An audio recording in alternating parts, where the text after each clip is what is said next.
হঠাৎ করেই খবর পেলাম আমার শুভ বয়ফ্রেন্ড মারা গেছে। কিভাবে মরেছে জানো?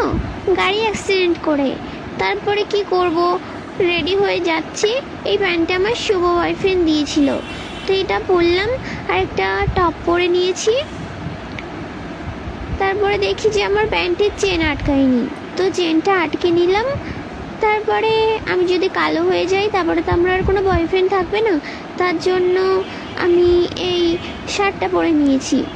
কারণ আমার বয়ফ্রেন্ড এখন নেই, মারা গেছে, এখন তো আমরা আরেকটা পটাতে হবে, তাই। তারপর একটা হালকা মেকআপ করব ভাবলাম। তারপরে এই যে চুলগুলো একটু ছাড়িয়ে নিচ্ছে, আঁচড়ে নিলাম।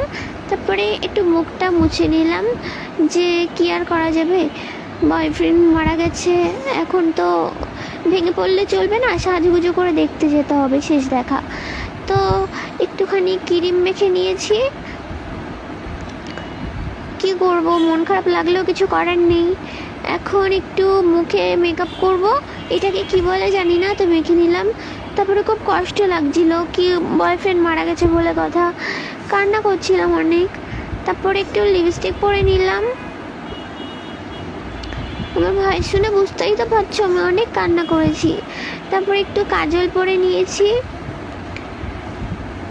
শেষ দেখা দেখতে যাব, একটু সাজুগুজু না করলেও নয়।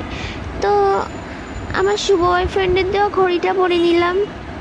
তারপর আমি রেডি হয়ে গেছি, এবার আমার শুভ বয়ফ্রেন্ড মারা গেছে সেখানে যাই। টাটা।